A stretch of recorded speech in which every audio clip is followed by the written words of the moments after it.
The Prophet ﷺ once entered an Ansari arcade. An Ansari means one of the supporters in Medina, and saw a camel. When the Prophet ﷺ saw it, he became sad, and the camel came to the Prophet with his eyes watered. The Prophet approached the camel, wiped his palms, and made the camel comforted, and said, "Who is the owner of this animal? Bring him to me." After a while, a young man from the Ansar came. People said, "This is the owner of the camel." The Prophet ﷺ said, "Don't you fear Allah regarding this animal that Allah has given you? He complained to me that you starved him and made him tireless." He complained to me, the Prophet said. This is the level of listening that you hear by Allah. So this is the spiritual listening. He listened to the language of existence, where the state of the camel spoke to him, and he listened to the language of existence in itself. And he knew the needs of the camel and the complaints of the camel, and he acted accordingly. So his action became Allah's speech, the speech of compassion. There are 7 levels of listening, as-sama'. Number 1 is ignoring. That is the lowest level, not listening at all. The second level is pretense, when one pretends to listen but not really listening. The third level is selective listening, when one chooses what to pick from the words he or she is listening to and ignore the rest. And number 4 is attentive listening, where one is listening to every word with presence. And number 5 is empathetic listening, to listen with compassion. Number 6 is intellectual listening, which means listening and understanding what the other person means and feels and so forth. And number 7, or the highest level of listening, is spiritual listening, where one grasps what is really the soul of the person needs or is saying, rather than just the outer words. There is a tale written by Rumi that may help us understand these levels. So Rumi says, a Persian merchant got a parrot as a gift from his Indian trading partner and kept her in a cage. The parrot could sing well, and every day after work, the merchant would enjoy listening to her songs. When the merchant left for India again, he asked the parrot what she wanted from her country. "I don't need anything, master," said the parrot. "However, if you see parrots of my family there, tell them that I am trapped in a cage here, and that I miss them very much. Ask them whether it was fair that they were free to fly anywhere while I was slowly dying here in captivity. Ask them also what I should do." The merchant went to India for his business, and one day he did see a group of parrots very much like the one he had in his home. They were happily flying among the trees. When the merchant conveyed his parrot's message, one of the parrots just fell from the tree and appeared dead. The merchant was distraught at the effect of his message. He wondered whether that parrot was a relative of his parrot and died from grief. When the merchant returned home, his parrot asked him whether he had met any parrots of her family. The merchant hesitantly told the parrot what happened.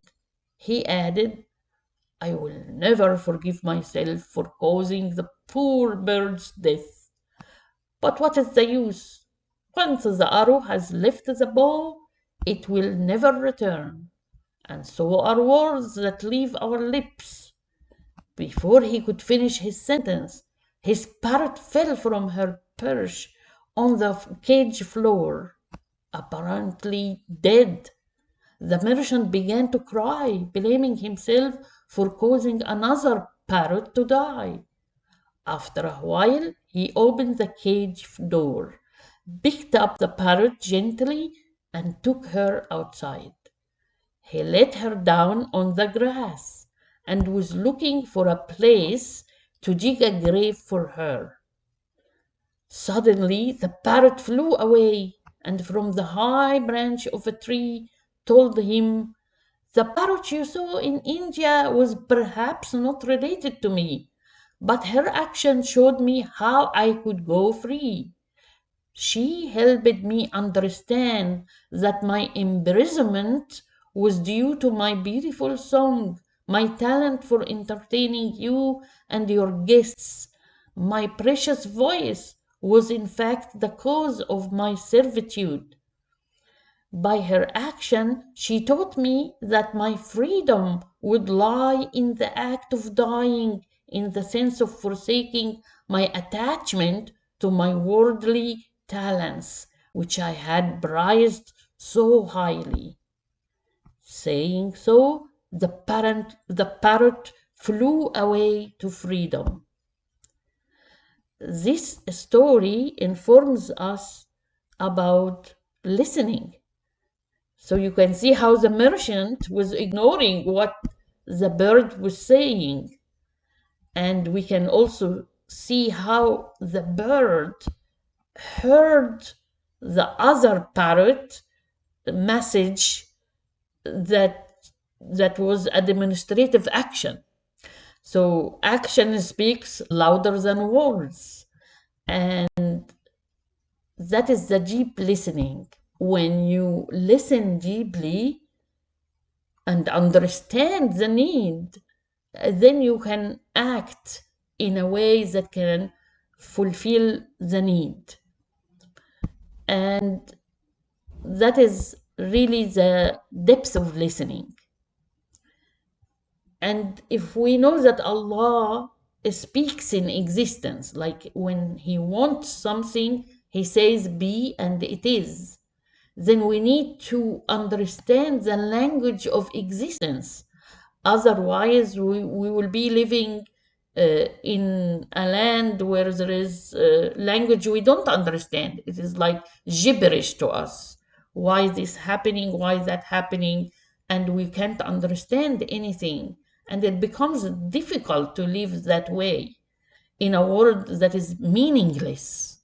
We need meaning to live well. So when we look at existence, events, interactions, outer worlds, we need to understand the meanings behind the events. We need to find meanings behind the actions and meaning behind the words and the needs and what is Allah is asking us to do, so we can become His speech. We can become the listeners to people's prayers, and we can be Allah's prayer for them, which reminds me of a hadith in which people asked, how does Allah pray upon us, as the Quran says? And He said, by bestowing His blessing upon you. So once you become Allah's answer for people, then you become Allah's blessings. And you can't do that unless you have that spiritual listening, intellectual and spiritual listening, of course, attentive and empathetic, which leads to the intellectual and the spiritual levels of listening. When you listen to existing to existence itself, you might find that a locked key in a car may be a sign that is telling you you have lost your drive in life, or you're locking yourself up, or it may also mean to slow down. And a bird picking crumbs from the ground that may catch your attention may be telling you don't worry about provision, but keep putting the effort. And when the Quran speaks of rivers of milk and water, honey and wine, we need to look also for the qualities. Milk has the quality of nourishment, which is knowledge. Knowledge nourishes the soul, is the food of the soul. And water is about the quality of al-hayy, a quality of life and purity and cleansing and love. And the quality of honey is healing and sweetness. And the quality of wine is ecstasy and joy. So there are three types of listeners. The one who listens only, there are people who may not notice birds singing at all, while others may delight in hearing the birds singing, while other group may hear the birds praising Allah and they rejoice in that. Prophet Muhammad والسلام, was able to hear a tree branch crying. And he once pointed to the mountain of Uhud and he said, "We love this mountain and this mountain loves us." He was able to hear or listen to the language of existence itself. And he saw the mountain as a language through which Allah conveys his love. Prophet Sulaiman والسلام, was able to hear the ant warning her fellow ants to get out of the way of Prophet Sulaiman and his troops so they will not be ruined. And Prophet Sulaiman smiled and protected the ants. He listens with his heart and soul, attentive, empathetic listening, and he protected the ants. He acted accordingly, and his action became the word of Allah, be and it is, which is a word of love and compassion. So there are things that Allah loves to hear and things He dislikes to hear. Allah dislikes hearing backbiting, rumors, scandals. He dislikes hearing lies, deception, belittling someone, racist comments to someone, insults, and so forth. But He loves to hear words of compassion, words that convey meaning, knowledge. He loves to hear someone speaking truth to power or standing for justice. This is what Allah loves. So Khalil Gibran captured this meaning of talking in action in his poem, in his book, The Prophet, in which he says, "And then a scholar said, 'Speak of talking.'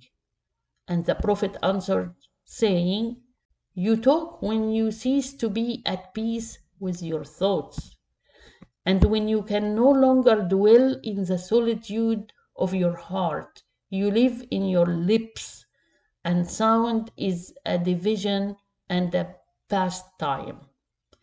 And in much of your talking, thinking is half murdered. For thought is a bird of space, and in a cage of words may indeed unfold its wings, but cannot fly. There are those among you who seek the talkative through fear of being alone. The silence of aloneness reveals to their eyes their naked selves, and they would escape. And there are those who talk and without knowledge or forethought reveal a truth which they themselves do not understand. And there are those who have the truth within them, but they tell it not in words. In the bosom of such as these, the Spirit dwells in rhythmic silence. When you meet your friend on the roadside or in the marketplace, let the Spirit in you move your lips and direct your tongue. Let the voice within your voice speak to the ear of his ear, for his soul will keep the truth of your heart, as the taste of the wine is remembered when the color is forgotten and the vessel is no more.